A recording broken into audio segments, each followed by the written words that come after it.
आवडी चॅनेलवरून सर्वांना नमस्कार।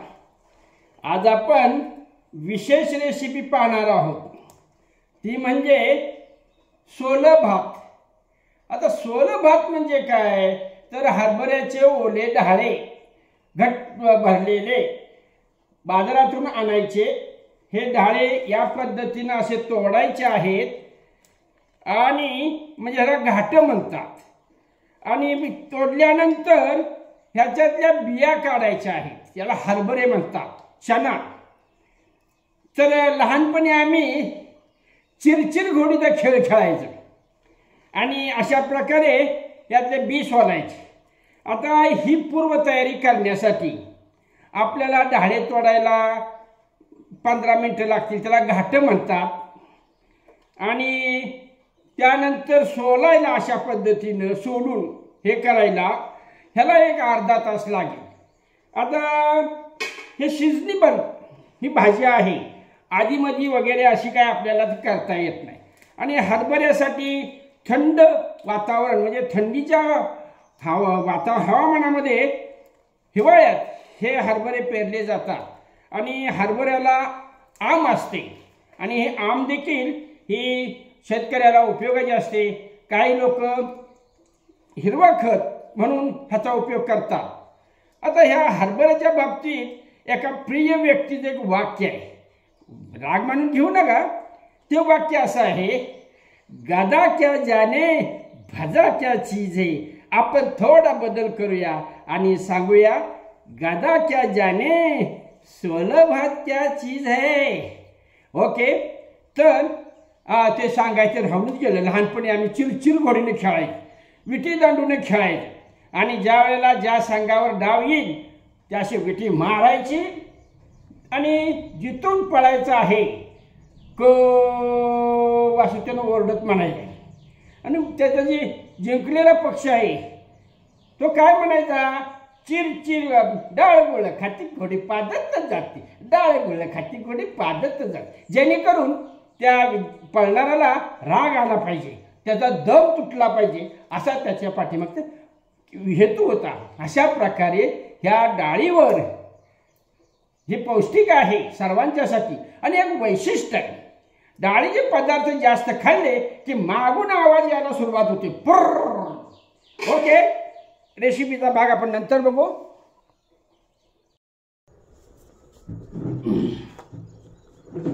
नमस्कार।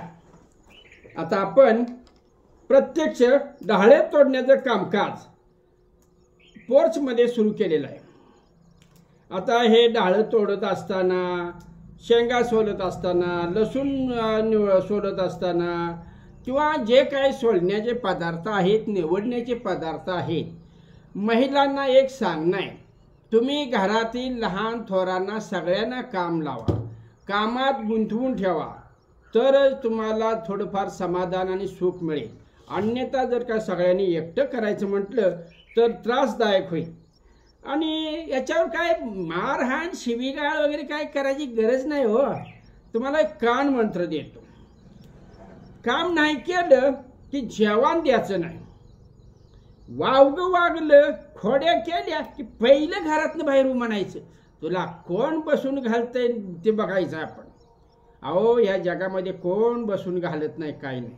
आणि तुम्ही लहानपणापासून जर का लहान मुलांना अशी जर का तोडायची, निवडायची, चिरायची जर वळणं लावली तर त्याचा मोबाईल दूर जाईल। पहिला मोबाईल थोडा दूर करा, थोडंफार त्याचा उपयोग आहे त्याबद्दल मला काही म्हणाय नाही, पण एक लक्षात ठेवा, कामात गुंतवून ठेवा। रिकाम्या डोकी भूताचा संचार। तुम्ही जर का मुलांना कामात गुंतवून नाही ठेवलं तर त्याला वाईट व्यसनं लागायला सुरुवात होतात, वाईट नाद लागायला सुरुवात होतात। मुलींच्याही बाबतीत तसंच आहे, कामात गुंतवून ठेवा, समोर तुमच्या राहिली पाहिजेत मुलं। आणि आईबाप होणं सोपं आहे, पण त्यांच्यावर लक्ष ठेवणं, त्यांच्यावर संस्कार करणं अवघड आहे। मग भले एक मुलगा असो, 2 मुलगा असो, 10 मुलं असो, तुमचं जर लक्ष नसेल तर तुम्हाला त्याची फळं भोगावी लागणार। ड्रायव्हरच्या बाबतीत एक सुविचार आहे, काय आहे आता बघा, नजरहाटी दुर्घटना घटी, तसं आपला प्रपंच म्हणजे एक प्रकारची गाडी आहे. तेव्हा ह्या गाडीवर सगळ्यांचीच नजर पाहिजे, तर आपला संसार सुखाचा होणार आहे, अन्यथा दुर्घटना घडणार आहे. अडचणी ह्या किरकोळ येणारच आहेत. आता बघा, मला काही काम आहे का, तरी पण मी करत बसलो का, माझ्या आवडीसाठी. तेव्हा प्रत्येक लहान मुलांनी मुलींनी आईवडिलांच्यासाठी आईसाठी थोडीफार आपण हेल्प करावी. पहा, मी हे सोलून घेतलेले आहेत, एवढे ढाळे निघाले, घाटे निघाले. आता ह्या भांड्यामध्ये मी सोलून ठेवतोय. हे माझे सोललेले ढाळे आहेत. आता ह्या कामामुळं काय होतं, तर निरीक्षण शक्ती वाढते. ह्या स्नायूंना हे स्नायू मजबूत होतात ओढण्याचे, म्हणजे एक प्रकारचा टाइमपास होतो, आनंद मिळतो. थोडेफार हात घाण होतात, आंब आहे ना, घाण झाली तरी चालते, पण प्रत्येक शिकवण ही थोडी द्या. बाजारातून नुसतं विकत आणून हे करू नका, आयतं घालू नका. आयतं घालण्याचे दुष्परिणाम हे आजकाल भोगायला लागलेले आहेत.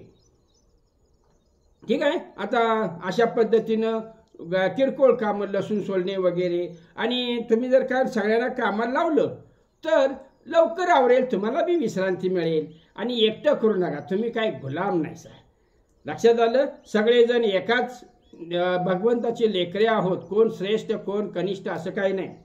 आणि एकमेकाला सहाय्य करा, प्रपंच सुखानं करा. तर ह्याला चना म्हणतात. घोड्यासाठी पागेमध्ये ह्याचा घोड्याला खाण्यासाठी उपयोग करतात डाळीचा. आपण पुरण पोळी भाजी, घट भाजी, पातळ भाजी वगैरे, झुणका यासाठी ह्याचा उपयोग केला जातो. बेसन पीठ, याचे अनेक फायदे आहेत. जेवढे सांगेल तेवढं थोडं आहे. तुम्ही जसं वापराल तसा याचा उपयोग होणार आहे. तर मोठं पोरगं जर का तुमचं ऐकत नसेल, आता तुम्ही म्हणणार मोठं पोरगं कोण? अहो, मोठं पोरगं म्हणजे मुलांचा वडील. तर त्याला सांगायचं, काम केलं तर ठीक, नाही तर ताट करणार नाही. आता म्हणणार ताट म्हणजे काय? अहो, जेवणाचं ताट हो. अहो, पोट सगळं शिकवतंय, सगळ्यांना कामाला लावतंय. आमच्या आईने बी असंच केलं. पहिलं काम, नंतर मग तुला जेवण. पोटाला वडून धरा. सगळ्या सवयी मुलांना वळणं लागतील. लय लाडकं करू नका. आम्हाला जे भोगायला मिळालं ते मुलांना भोगायला नको, असंही करू नका, नाही तर तुमची वाटच आहे. लक्षात ठेवाय, हे लिहून लक्षात ठेवा. आणि हे आयतं कुणाला देऊ नका. आयतं दिली की किंमत कळत नाही. तर आम्ही लहानपणापासून ही कामं करत आलेलं आहे. आमची ही जुनी पिढी आहे. ही पिढी संपली की मग तुमचं थोडंफार वळणं, संस्कार वगैरे हे ज्या काही बाबी आहेत ते तुम्हाला समजणार नाहीत. जाता जाता मला हे सांगायचं आहे, सगळ्यांनी कामं करा, सगळ्यांना सुख समाधान द्या, सगळ्यांना विश्रांती द्या, आणि सगळ्यांना प्रेम द्या, माया द्या, बंधुभावानं एकीनं राहावा. एवढं ठीक आहे. बघा, या पद्धतीनं मी बोलत तुमच्याशी हितगुज करत आहे. मला हितगुज करायला मिळालं त्याबद्दल मी सर्वांना धन्यवाद देतो. जरी काही माझं चुकलं असेल तर समजून घ्या.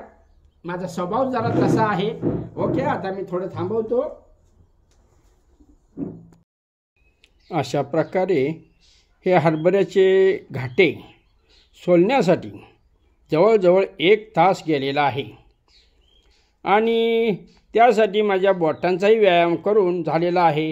हे टरफल बाजूला काढलेले आहेत, हे हरभऱ्याच्या बिया बाजूला काढलेले आहेत, हे तोडलेले ढाळे हे देखील आपण हे केलेलं आहे. आता हे सगळं जे काय आहे फक्त बिया ठेवून बाकी सगळं स्वच्छ करायचं आहे. अशा प्रकारे आपण सोलं भाताची पूर्वतयारी करण्यासाठी जवळजवळ तास 1.5 तास वेळ घालवलेला आहे. आणि आता प्रत्यक्ष रेसिपी करण्यासाठी तरी अर्धा पाऊण तास तर जाणार आहे. ती तुम्हाला प्रत्यक्ष दाखवली जाईल.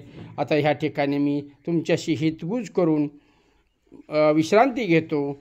जय हिंद, जय महाराष्ट्र.